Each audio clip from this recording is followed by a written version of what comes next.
watching the best. Fox 10 News at 5. First at 5, sweeping the streets of Surprise. The crackdown on homeless camps moves from the inner city to the suburbs. And taking on the border, we're hearing from Republicans reacting to the news. Governor Hobbs will introduce additional border action tomorrow. And the Iron Man is back, swimming, running, and biking hundreds of miles in and around Tempe Town Lake.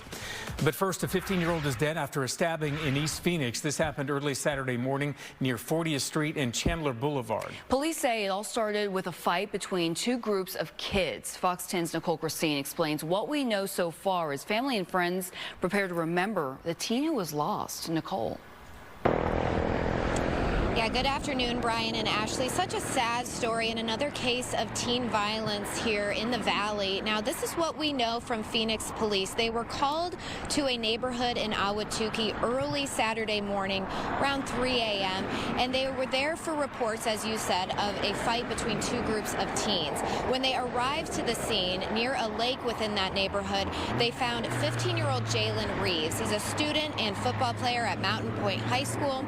And he was stabbed, critically stabbed, and so they sent him to the hospital where he later died from his injuries, and now the community left with no answers as to who did this at this point. That is still under investigation, and they are just trying to together get through this loss. There were several people who came to the memorial at the site where Jalen was stabbed. We saw several people bringing flowers and, of course, some notes of remembrance, some balloons. You can tell that this is something that is really hitting this community hard. Now, if anyone has any information about the stabbing, they're asked to call Silent Witness. That number 480-WITNESS is that number. And then there will be a candlelight vigil. It's set for tonight outside of here, Chandler Regional Hospital. There will be a group of people there, so we will be in attendance to see if we can speak to anyone about Jalen and learn a little bit more about this teen gone too soon. Reporting live in Chandler, Nicole Christine, Fox 10 News. All right, Nicole, thank you. We'll see you then. Several people are detained after a shooting along the US 60. It happened overnight near 1st Street. A driver reported to police that someone was shooting from a car while it was driving on the highway and then took the exit at Mesa Drive. Police found a car that matched the description and took 6 people into custody. No word who they are or why they allegedly fired a weapon, but there are no reports of any injuries. Phoenix police investigating a shooting near 15th Street and Broadway Road. It happened around 2:20 this morning. Police found a man shot who was taken to the hospital with non-life-threatening injuries. The victim said the shooter ran before police arrived. The investigation ongoing. The governor will be on the border tomorrow, promising to crack down on drug trafficking. This is part of Operation Secure, unveiled originally last December. At about the same time, the Biden administration closed the Lukeville port of entry. The Arizona National Guard will be sent to border communities to take on fentanyl smugglers and set up a border coordination office. State Republicans call this too little, too late. Tried everything we can to pass laws to enforce the federal laws that are not being enforced. Well, now they're saying, hey, we're going to enforce the federal laws. So it's, you know, she's kind of irrelevant in a way. And quite frankly, the bill the proposition we just passed at the ballot in a way is irrelevant because President Trump the federal government is actually going to enforce the law. And we'll let you know what the governor has to say starting at noon tomorrow. In Buckeye, fire and medical crews were called to a skydiving accident around 9:15 this morning. It happened near the I-10 and Palo Verde Road. Buckeye Fire says a man's canopy collapsed about 20 to 40 feet above the ground, leading to his fall. He was taken to the hospital in unknown condition. In Yavapai County, the FAA is investigating after a small plane crash landed in a remote area near Cortez Lake. The Yavapai County Sheriff's Office says the passenger of the plane called them around 9:30 this morning to report the crash. Deputies found the plane inside of a canyon on Bloody Basin Road near the I-17. Now, crews were able to rescue both the pilot and passenger who were taken to the hospital. The passenger told deputies that the plane's engine failed, but the FAA is investigating. All right, let's take a quick turn to our weather now on a cool day in the valley. A little chilly down here in the valley and some rain up in the high country. Let's check in with meteorologist Erica Horvatine taking a closer look tonight. Hi, Erica. Hey, guys. Yeah, it was a gorgeous day here in the valley, but up north it was a rainier one, and same with out east. We ended up seeing showers throughout the day today, pretty much from start until this evening. So let's get a look at that. We are currently, if we could take the, I think I don't have my graphic up. There we go.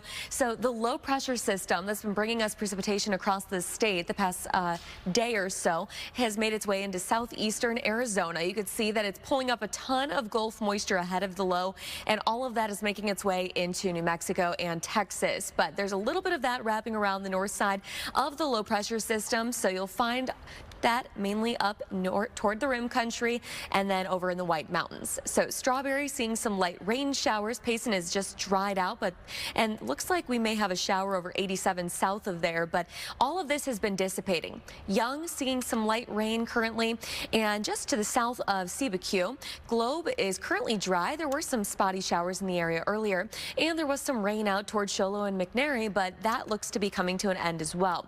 The 12-hour rain reports are very, very light. Mount Union with 0.04 inches, Hilltop with 0.02, northeast of Payson picking up 0.02 today, CBQ with 0.01, and Prescott with 0.01.